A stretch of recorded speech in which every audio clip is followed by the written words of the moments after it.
Hello friend, बंडली topic में आपका स्वागत है। मैं हूं नितेश चौहान। आज हम पढ़ेंगे गंगा नदी के बारे में। गंगा नदी के बारे में फुल इन्फॉर्मेशन बाय मैप। हम डिस्कशन करेंगे बाय मैप। यदि आपको वीडियो पसंद आए तो लाइक कीजिए, शेयर कीजिए और सब्सक्राइब कीजिए। यदि आप हमारे चैनल में नए हों तो सब्सक्राइब करना ना भूलें और अपने दोस्तों को शेयर कीजिए। तो आज का हमारा टॉपिक है गंगा नदी बाय मैप। कुछ नहीं, देखो, गंगा नदी गंगा नाम से नहीं निकली है, ये गोमुख नाम से निकली है। ये गोमुख नाम से निकली है। ये गंगा नदी थोड़ी आगे बढ़ी है, मतलब इस गोमुख से एक भागीरथी निकली है।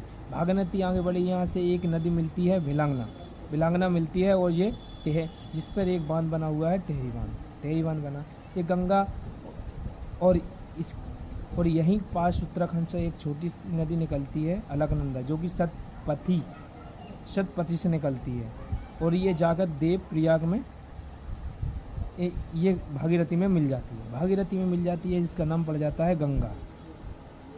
यहीं से इसका नाम गंगा पड़ता है, देव प्रयाग। थोड़े आगे जाते हैं तो इसके शहर, इस नदी के किनारे एक हरिद्वार पड़ता है, जहाँ महाकुंभ लगता है। 12 जो कुंभ आता है, 4 कुंभ में से एक कुंभ लगता है हरिद्वार में। इसके आगे थोड़ा ऋषिकेश है। ये भी गंगा नदी के किनारे बसा हुआ है। थोड़ा गंगा नदी आगे बढ़ती है तो अपन यूपी में पहुंचते हैं तो कानपुर ये भारत का मैनचेस्टर है, जो कानपुर है, ये भी गंगा नदी के किनारे है। थोड़ा आगे जाएंगे तो कानपुर थोड़े गंगा आगे जाएंगे तो ये इलाहाबाद इसकी नदी के किनारे बसता है, इलाहाबाद। और आगे वाराणसी। आगे चलते हैं तो इसी की नदी के किनारे पटना, जो बिहार की राजधानी है, और इस पटना पे ही एक महात्मा गांधी सेतु बांध बना हुआ है ना। और फिर इसके बाद ये नदी पश्चिम बंगाल में प्रवेश करती है। तो यहाँ एक पश्चिम बंगाल में एक परियोजना बनी हुई है, वो परियोजना है फरक्का परियोजना से यहाँ नदी 2 भागों में बढ़ गई। गंगा नदी 2 भागों में बन गई। एक हुगली नदी के नाम से, जो कोलकाता में प्रवेश करती है, जो कि कोलकाता हुगली नदी के किनारे बसा है। और एक पश्चिम बंगाल में वो बांग्लादेश में पहुँच जाती है, जो पद्मन नाम से प्रवेश करती है। लेकिन इन दोनों परियोजना के बीच में एक डेल्टा बनता है, जिसका नाम होता है सुंदरबन डेल्टा। और यहीं उत्तराखंड के पास में एक यमुनोत्री है, जिसमें से एक यमुना नदी निकलती है, जो कि गंगा नदी की सबसे बड़ी सहायक नदी है, यमुना।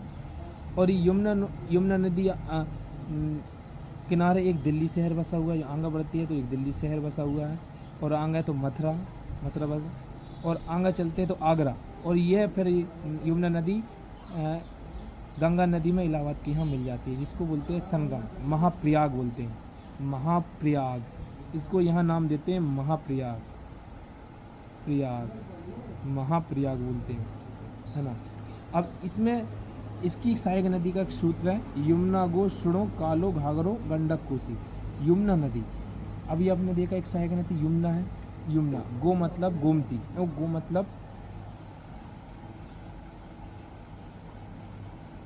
गोमती, और सुणो मतलब सोन नदी कहाँ से निकलती है? सोन नदी ये निकलती है एमपी से, और जाकर ये पटना, वाराणसी के पटना के यहाँ मिल जाती है। और एक नदी निकलती है घाघरो, और घाघरो की सहायक नदी है काली, मतलब काली नदी। घाघरो मतलब नेपाल से निकलती है घाघरो नदी, और ये काली नदी घाघरो में मिल जाती है। तो घाघरो नदी पटना में जाके मिल जाती है ना।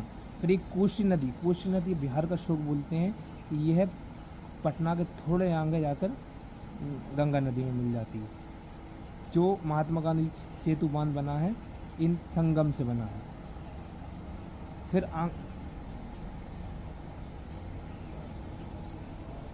और इसकी एक सहायक नदी है दामोदर नदी, जो कि पश्चिम बंगाल का शोक कहा जाता है, दामोदर नदी है। ये फरक्का परियोजना